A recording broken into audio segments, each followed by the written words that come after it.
Hello to everyone, कैसे हैं आप सब। आशा करती हूँ आप सब अच्छे होंगे। मैं अंजलि चौधरी एक बार फिर स्वागत करती हूँ आपका मेरे अपने YouTube channel Anjali education hub में, जहाँ आपको प्रोवाइड किया जाता है रीजनिंग से रिलेटेड कंटेंट। जो अभी चल रहा है वो रीजनिंग से रिलेटेड है और आगे जाके इसमें सभी टाइप के कंटेंट आपको प्रोवाइड किए जाएंगे। आशा करती हूँ कि आपको अच्छे से इंटरेस्ट लेके आप पढ़ पा रहे होंगे और जो रीजनिंग के अंदर आपकी जो भी क्वेरी है वो यहाँ पे सॉल्व हो रही होगी। चलते हैं आज एक नए चैप्टर की तरफ, एक नए सिस्टम की तरफ। लास्ट क्लास में किया था अपनों ने यही कथन और निष्कर्ष। उसमें था क्या, कथन और निष्कर्ष का जो टॉपिक है रीजनिंग के अंदर, उसके अंदर क्या है, बहुत सारे अलग अलग एक चैप्टर एक है बट उसमें भी अलग अलग चैप्टर दिए गए हैं। ओके, जैसे उसमें कंडीशन होती है, कुछ वीक और स्ट्रॉन्ग जो स्टेटमेंट थे वो अपनों ने लास्ट क्लास में मैंने रिकॉर्ड किए थे, आप तक वीडियो पहुंचाई थी। अभी अपने उसी के स्टेप को आगे लेते चलते हुए मैं बताऊंगी कि जो स्टेटमेंट और कंक्लूजन का जो चैप्टर है, कथन और निष्कर्ष का जो चैप्टर है रीजनिंग में, जो कि हर एक कंपटीशन में लाइक ग्रुप डी से ग्रुप ए तक के, ग्रुप ए से ग्रुप डी तक के, मींस ऐसा कोई भी एग्जाम नहीं है जिसमें इससे रिलेटेड क्वेश्चन आपको देखने को ना मिले। Got it. ये एक ऐसा चैप्टर है जिसमें देखने में तो चैप्टर एक लगता है बट इसमें भी 4 या 5 पार्ट अपने इंक्लूड करते हैं। लेकिन बच्चे क्या करते हैं, इसको एकदम लाइट लेते हैं कि नहीं ये सारे देखने में एक जैसे हैं। बिल्कुल नहीं, ऐसा बिल्कुल भी नहीं होता है। ये सारे देखने में एक जैसे नहीं होते हैं। Got it. ये अलग होते हैं और यही चीज आप यहाँ पे गलती करते हैं। आप सोचते हैं कि सभी का आंसर एक जैसा ही देना है। नहीं, आपको एग्जामिनर आपको स्पेशली मेंशन करेगा क्वेश्चन में कि जो कथन और निष्कर्ष है उसमें कौन सा टाइप है, लेकिन आप लोग वो चीजें अनदेखी कर देते हैं और क्वेश्चन गलत होने के चांसेस हो जाते हैं। तो वो चांस अपने को बिल्कुल नेग्लेक्ट करना है। Got it. चलते हैं आज कथन और निष्कर्ष के नए चैप्टर की तरफ। जो लास्ट किया था स्ट्रॉन्ग एंड वीक आर्ग्यूमेंट, उसमें मैंने बताए थे कि जो तर्क है, जो आर्ग्यूमेंट है, वो 2 टाइप के होते हैं, स्ट्रॉन्ग एंड वीक। अपने को जब भी कोई क्वेश्चन मिलेगा उसमें वो पुट करेगा स्ट्रॉन्ग और वीक 2 आर्ग्यूमेंट। तो ये अपनों ने डिसाइड करना है, अपना जो माइंड की प्रेजेंस है वो देखनी है कि कैसे आप लोग उसको टैकल करते हो क्वेश्चन को। और वो क्वेश्चन अगर ढंग से बच्चा करेगा तो वो गलती होने के चांसेस ना के बराबर रहेंगे। तो चलते हैं आज के नेक्स्ट चैप्टर की तरफ। आज का चैप्टर क्या है, स्टेटमेंट एंड कंक्लूजन रीजन, मतलब कथन निष्कर्ष और उसका कारण दिया होगा। Got it. लास्ट वाले में क्या किया था अपनों ने, स्ट्रॉन्ग एंड वीक आर्ग्यूमेंट की थी और अब की बार इसका क्या है, कथन निष्कर्ष एंड कारण है। Got it.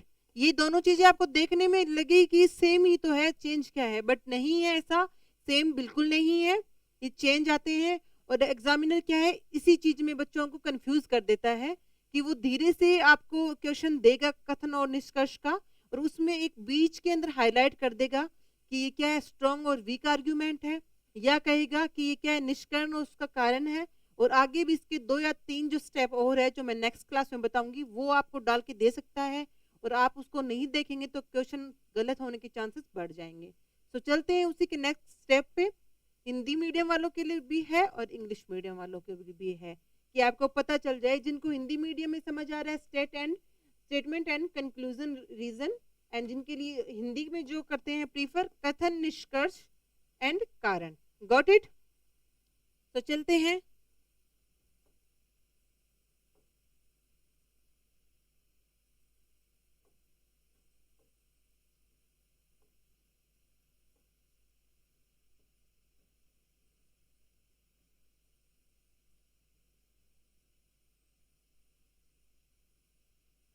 ये वाला जो चैप्टर है इसमें क्या है, पिछले वाले में मैंने क्या बताया था कि जो दी होंगे अपने को स्टेटमेंट, उसमें 2 टाइप के अपने को निष्कर्ष मिलेंगे। एक मिलेगा जो उस क्वेश्चन को स्ट्रांगली प्रूव कर रहा होगा और सेकंड मिलेगा जो उसको रॉन्गली प्रूव कर रहा होगा। मींस एक तो स्ट्रांग होगा उसका कंक्लूजन और सेकंड कौन सा होगा, वीक होगा। तो अपने को उसमें से देखना होता है कि स्ट्रांग कौन सा होता है और वही अपना आंसर होता है। लेकिन इसमें ये थ्योरी क्या कह रही है, देखिए इसमें क्या होगा, इसमें क्या है, इस प्रकार के प्रश्नों में एक कथन दिया गया होगा, नॉर्मल सी बात है, एक अपने को स्टेटमेंट मिली होगी और उसके बाद में दो निष्कर्ष, ओके, दो कंक्लूजन मिले हुए होंगे अपने को, जो कि हर एक क्वेश्चन में मिलते हैं। बट इन निष्कर्ष के बारे में दिए गए कथन के अनुसार अब क्या है, ये जो अपने को कथन दिया है, अब जो निष्कर्ष दिए, उन निष्कर्ष में से कौन सा निष्कर्ष सही होना चाहिए, ये अनुमान कैसे लगाएंगे, ये अनुमान लगाएंगे अपने क्वेश्चंस को पढ़ के। गॉट इट, कि कौन सा निष्कर्ष तर्क संगत प्राप्त होता है या नहीं। नोट क्या है, ऐसे प्रश्न में दी गई सूचना के आधार पर ही अनुमान लगाने की आपको योग्यता जांचने के लिए पूछा जाता है। मीन्स ये जो स्टेटमेंट सॉरी कंक्लूजन रीजन है, इसमें पिछली बार में तो क्या है, अपने खुद को अंदाजा लगाना पड़ रहा था कि इसमें स्ट्रॉन्ग कौन सा है और वीक आर्गुमेंट कौन सा है। लेकिन जो अब की बार क्वेश्चन आएंगे उसमें क्या है, जो स्टेटमेंट दी होगी और उसका कंक्लूजन दिया होगा, उसका अपने को कैसे पता लगाएंगे कौन सा सही है कौन सा गलत।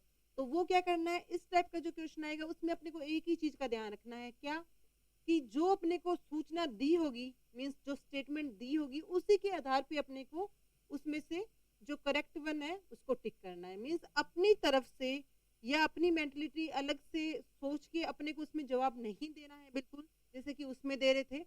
इसमें क्या करना है, अपने को जो अपने को क्वेश्चन मिला है, जिसमें इंफॉर्मेशन जितनी प्रोवाइड करवाई गई है, वही अपने को इंफॉर्मेशन देख के अपने उस इंफॉर्मेशन को चेक करेंगे कि इंफॉर्मेशन में कहा क्या जा रहा है, इस क्वेश्चन में क्या पूछना चाह रहा है या क्या कहना चाह रहा है। उसके अकॉर्डिंग जो अपने पास जो कंक्लूजन होंगे दो, उसमें से जो करेक्ट वन होगा उसी के अकॉर्डिंग उसको अपने क्या करेंगे, टिक कर देंगे। Got it. तो चलते हैं क्वेश्चन की तरफ। अब आप लोगों को ये थ्योरी मैंने बता दी है, बट ये थ्योरी क्या है, अपने को क्या करनी है, ये थ्योरी का कैसे इंप्लीमेंट होगा, जब आप क्वेश्चंस देखेंगे तब आपको पता चलेगा कि ये वाला जो थ्योरी है इसको इंप्लीमेंट किया कैसे जाता है, और जो पिछली बार अपने स्ट्रॉन्ग और वीक आर्गुमेंट में किया था ये उससे अलग कैसे है। Got it. चलते हैं क्वेश्चन की ओर। कथन मीन्स स्टेटमेंट क्या कहता है, परीक्षाओं में असफलता का एक कारण अनियमितता है। इरेगुलरिटी क्या है, जो एग्जाम्स हो रहे हैं उसमें अपनी जो फेलियर है उसका जो मेन रीजन क्या है, अनियमितता, इनरेगुलरिटी, मतलब हम रेगुलर नहीं है। फर्स्ट क्या कह रहा है स्टेटमेंट, ये क्या है। अभी देखते हैं सेकंड स्टेटमेंट की तरफ जाते हैं। कुछ नियमित छात्र परीक्षाओं में असफल हो जाते हैं। सेकंड स्टेटमेंट क्या बोल रहा है कि कुछ जो रेगुलर स्टूडेंट है वो भी क्या है, जो एग्जामिनेशन होती है उसमें फेल हो जाते हैं। तो ये दो क्या हुए अपने पास, फर्स्ट एंड सेकंड अपने पास स्टेटमेंट है जिनको अपनों ने अच्छे से पढ़ लिया है। अब अपने को देखना है इसका निष्कर्ष, और निष्कर्ष देख के उसी निष्कर्ष को अपने को कौन से वाला सही करेंगे, वही करेंगे जो इन ऊपर वाले दोनों को सेटिस्फाइड कर रहा है। Got it. चलते हैं निष्कर्ष की ओर। निष्कर्ष में क्या कह रहा है, फर्स्ट वाला मैंने स्टेटमेंट क्या बताया कि परीक्षाओं में जो फेलियर का कारण है वो क्या है, अनियमितता है, और कुछ नियमित छात्र है वो भी परीक्षाओं में असफल हो रहे हैं। निष्कर्ष क्या कह रहा है, असफल होने वाले सभी छात्र नियमित होते हैं। अब ये देखिए, आप लोगों को बिल्कुल भी कंफ्यूज होने की दिक्कत जरूरत नहीं है, बिकॉज आपने ये पढ़ लिया है, अपने को ये तो कंफर्म हो गया कि ये क्या कह रहा है। अब ये क्या कह रहा है कि असफल होने वाले सभी छात्र नियमित होते हैं। अब इसके लिए अपने कैसे, ना तो इसको टिक कैसे कर सकते हैं, बिल्कुल नहीं कर सकते। क्यों नहीं कर सकते, बिकॉज ऐसा तो कहीं लिखा ही नहीं हुआ कि जो असफल होने वाले सभी छात्र नियमित होते हैं, क्योंकि इसमें तो लिखा है कुछ नियमित छात्र परीक्षाओं में असफल होते हैं। तो ये तो बिल्कुल गलत है, क्योंकि ये रिलेट ही नहीं कर रहा है इससे। सेकंड वाला कंक्लूजन क्या कह रहा है, सभी सफल छात्र नियमित नहीं होते हैं। ऐसा भी कोई स्टेटमेंट अपने को ऊपर की तरफ नहीं दिखाई दे रहा है। अपने स्टेटमेंट में ऐसा कोई भी क्लू नहीं है जहां पे ये दिखाई दिया जाए कि सभी सफल छात्र नियमित नहीं होते हैं, ऐसा इसमें कुछ भी नहीं दे रखा है। तो अपने पास क्या लास्ट में क्या मिला कि स्टेटमेंट पढ़ चुके हैं, बट जो कंक्लूजन निष्कर्ष है अपना, वो सेकंड फर्स्ट वाला भी हमें सही नहीं लग रहा, गलत है, क्योंकि वो इसको डिफाइन नहीं कर रहा है स्टेटमेंट को। एंड सेकंड वाला जो कंक्लूजन है वो भी स्टेटमेंट को डिफाइन नहीं कर रहा है। सो अपने रिजल्ट क्या निकला कि जो फर्स्ट और सेकंड दोनों निष्कर्ष है वो दोनों ही गलत है। तो अपना आंसर क्या आएगा, चेक करो दोनों में किन में से है ये। फर्स्ट एंड सेकंड दोनों में से कोई भी निष्कर्ष सही नहीं निकलता, तो answer C is correct. Got it? अब समझ पा रहे हो कि जो लास्ट क्लास की थी उसमें और इसमें क्या डिफरेंस है, और आप लोग ये ही गलतियां कहाँ करके आते हैं, वहां करके आते हैं। बहुत सारे बच्चे इनमें से या तो फर्स्ट वाले निष्कर्ष को सही करेंगे, कुछ लोग सेकंड वाले को करेंगे, और कुछ लोग अपने दिमाग से दोनों कर देंगे, बिकॉज क्योंकि उन्होंने यही चीज पढ़ी है कि कथन और निष्कर्ष में खुद को भी तर्क लगाने होते हैं, खुद की जो माइंड की जो प्रेजेंस है वो भी अपने को देखनी है। तो हर एक क्वेश्चन में, कथन और निष्कर्ष के हर एक क्वेश्चन में ये चीजें नहीं होती है। तो ये चीज आपने को नोट डाउन करनी है कि ये गलती अपने ना करे, क्योंकि ये वाला एक ऐसा चैप्टर है जो हर एक एग्जाम में आता है, और आरएस और इस टाइप के एग्जाम में तो इनमें ऐसे कंफ्यूजन देते हैं ताकि बच्चा गलती होने के चांसेस 99% रहे। लेकिन अपने यहाँ पे ही सब कुछ कवर कर लेंगे ताकि गलती होने के चांसेस ना के बराबर हो जाए। Got it? समझ आया? अभी एक क्वेश्चन किया है, अभी एक दो क्वेश्चन और करेंगे तो आप लोगों को और अच्छे से समझ आ जाएगा। नेक्स्ट क्वेश्चन की तरफ चलते हैं।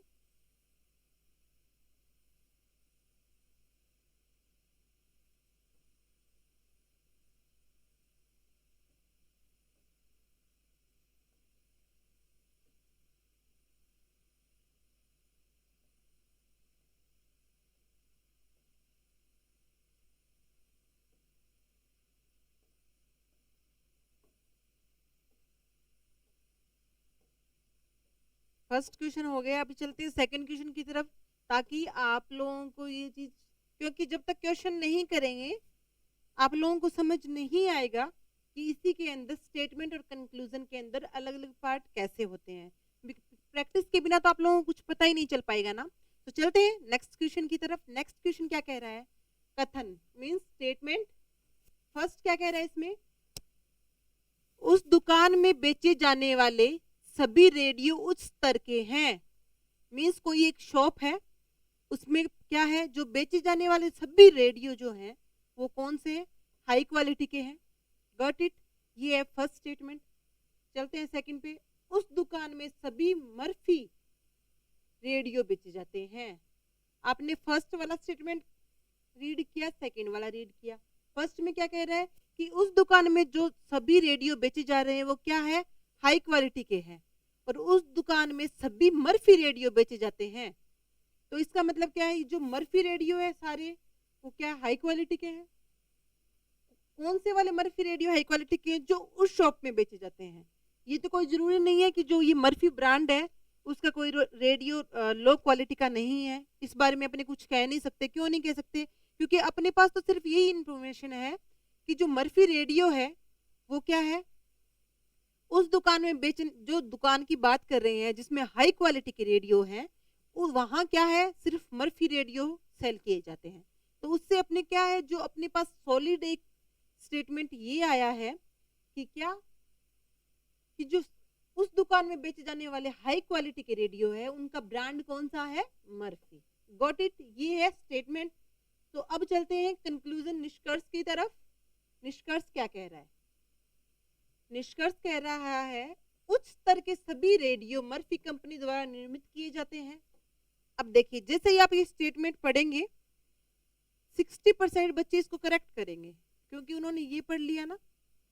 वो ये नहीं देख रहे कि उस दुकान, एक पर्टिकुलर दुकान की बात की जा रही है। ये कोई जरूरी नहीं है ना, जैसे बहुत सारी कंपनियां होती है, उसके हाई लेवल प्रोडक्ट होते हैं, लो लेवल भी होते हैं, क्वालिटी उच्च भी होती है, निम्न भी होती है। बट अब उस जो दुकान है, जो सेलर है, उस पर डिपेंड करता है कि वो मिक्स प्रोडक्ट रखता है या वो हाई लेवल के प्रोडक्ट रखता है या वो लो लेवल के प्रोडक्ट रखता है। तो आप लोगों ने इस स्टेटमेंट को अच्छे से समझना है, जल्दबाजी नहीं करनी है, क्योंकि इस स्टेटमेंट के ही बिहाफ पे अपने आंसर निकलेगा। तो ये जो बच्चे स्टार्टिंग में जिन्होंने इस पे टिक कर दिया है वो जल्दी ना करें, पहले आगे निष्कर्ष जो कंक्लूजन है वो ढंग से पढ़ें। क्या कहता है? उस स्तर के सभी रेडियो मर्फी कंपनी द्वारा निर्मित किए जाते हैं। ये पॉसिबल है कि क्या उच्च स्तर ओनली हाई क्वालिटी एक ही ब्रांड जनरेट कर सकता है? ऐसा नहीं होता ना। हम मोबाइल खरीदते हैं, लैपटॉप खरीदते हैं, कुछ भी, मान लीजिए चार्जर ले रहे हैं, पेन ले रहे हैं, पेंसिल ले रहे हैं, तो कोई जरूरी नहीं है ना कि एक ही ब्रांड हो जो हाई लेवल में प्रोड्यूस कर रही है, और भी तो कंपनी है उनका भी हाई लेवल ब्रांड, जो ब्रांड है उनका भी हाई लेवल प्रोडक्ट जरूर होगा। तो ये चीज अपने ने पढ़ ली। चलते हैं आगे। क्या कुछ मर्फी रेडियो उस स्तर के होते हैं। अब देखिए, कुछ मर्फी रेडियो होते हैं, ये बात एग्री कर सकते हैं। कैसे कर सकते हैं? क्योंकि यहाँ उस दुकान में हाई लेवल के जो रेडियो सेल किए जा रहे हैं वो सभी उच्च क्वालिटी के हैं। तो ये तो कंफर्म हो गया कि जो मर्फी ब्रांड है वो उच्च लेवल के रेडियो प्रोड्यूस करता है, जनरेट करता है, मतलब बनाती है। ठीक है, तो ये सही है कि कुछ मर्फी रेडियो उस स्तर के होते हैं। हाँ बिल्कुल एग्री कर सकते हैं। कोई भी मर्फी रेडियो उस स्तर का नहीं है, ये तो बिल्कुल साफ है, देखने की जरूरत नहीं है, क्योंकि यहाँ पे साफ साफ दिया गया है कि उस दुकान में हाई क्वालिटी के प्रोडक्ट सेल किए जाते हैं। एंड जो हाई क्वालिटी के प्रोडक्ट सेल किए जाते हैं वो सारे के सारे पे कौन से ब्रांड के हैं? मर्फी ब्रांड के हैं। तो ये तो बिल्कुल गलत हो गया। चलते हैं, फोर्थ कंक्लूजन क्या कह रहा है? कुछ उच्च स्तर के मर्फी रेडियो उस दुकान में बेचे जाते हैं। करेक्ट, बिल्कुल सही बात कह रहा है ये, क्योंकि साफ साफ लिखा हुआ है कि कुछ उच्च स्तर के मर्फी जो रेडियो है वो उस दुकान में बेचे जा रहे हैं। क्योंकि ब्रांड के तो बहुत सारे रेडियो होंगे, उच्च स्तर के, निम्न स्तर के, लेकिन उस ब्रांड के कुछ जो हाई लेवल के जो मर्फी रेडियो है वो उस दुकान में बेचे जा रहे हैं। Got it? तो देखो अब उन्होंने क्या किया, अपनी तरफ से कुछ भी ऐड नहीं किया है। हमने क्या किया, सिर्फ जो फर्स्ट और सेकंड स्टेटमेंट दिया गया है उसी के अकॉर्डिंग, उसको देखते हुए जो सही दिख रहा है उस पर टिक किया है। तो अपना आना चाहिए सेकंड एंड फोर्थ कंक्लूजन है वो सही है। तो अब देखते हैं कि अपना आंसर कौन सा सही होगा। ये देखिए, सेकंड और फोर्थ, आंसर बी इज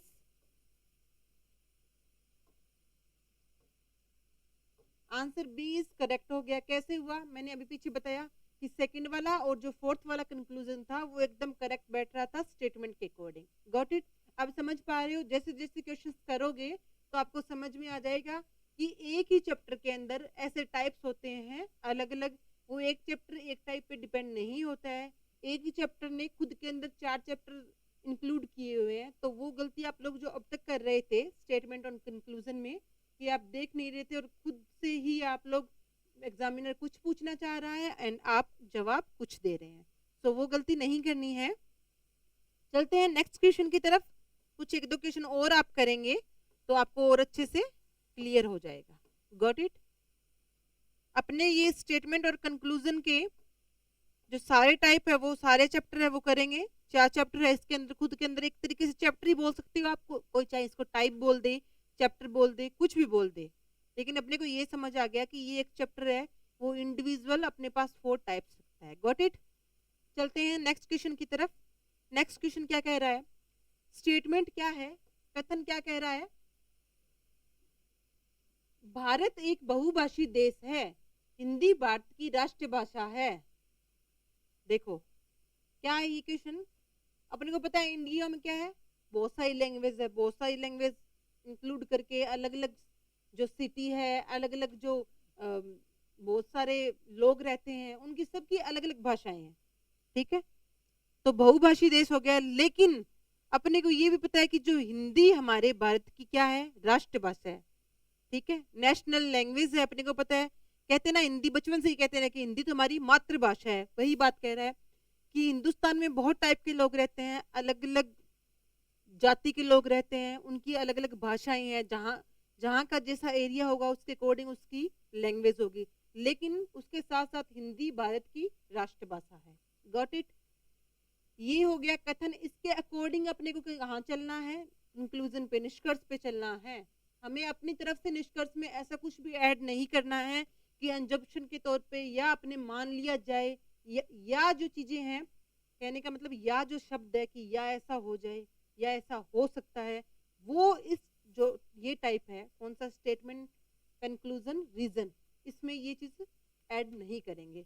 इसमें सिर्फ स्टेटमेंट को रीड करेंगे, स्टेटमेंट जो कह रहा है उसकी बिहाफ पे अपने क्या करेंगे, जो कंक्लूजन है उनको करेक्ट करेंगे। Got it? फर्स्ट पता चल गया स्टेटमेंट क्या, भारत एक बहुभाषी देश है, हिंदी भारत की राष्ट्रभाषा है। अब चलते हैं निष्कर्ष पे। निष्कर्ष क्या कहता है? सभी भारतीयों को अनेक भाषाएं सीखनी चाहिए। क्या ये जरूरी है? ऐसा तो ना तो स्टेटमेंट में कह रखा उसने सिर्फ बताया है कि वो एक बहुभाषी देश है, क्योंकि बहुत सारे लोग रहते हैं और अलग-अलग जगह रहते हैं, ठीक है? जहाँ जैसा एटमॉस्फेयर है, जैसी जहाँ की जगह है, वैसा वहाँ पे लैंग्वेज है। लेकिन ये तो कहीं नहीं लिखा हुआ कि सभी भारत को अनेक भाषाएँ सीखनी चाहिए। ऐसे तो कितनी भाषा सीखेगा? ये तो कोई ज़रूरी नहीं है।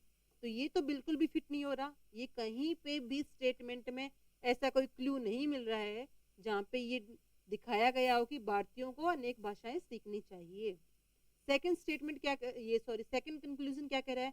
भारतीय होने के लिए हिंदी सीखनी होगी। अब ये बताइए यहाँ कहीं लिखी हुई है ये? हमारी राष्ट्रभाषा है, ठीक है? राष्ट्रभाषा हिंदी है, जिससे हमें प्रेम है, कहते हैं हमारी मातृभाषा हिंदी है।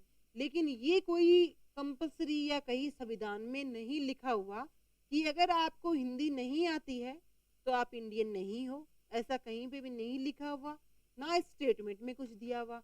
तो हम अपनी तरफ से ये कैसे ऐड कर सकते हैं कि भारतीय होने के लिए हिंदी सीखनी होगी? क्या जिसको हिंदी नहीं आता है वो भारतीय नहीं हो सकता? जो अभी जनरेशन है जिस हिसाब से इंग्लिश को इतना ज़्यादा तवज्जो दिया जा रहा है, प्रेफ़रेंस हर चीज़ में प्रेफ़रेंस क्या दे रहे हैं? English, English. हिंदी को तो क्या है डे बाय डे अपने धुंधली होती जा रही है।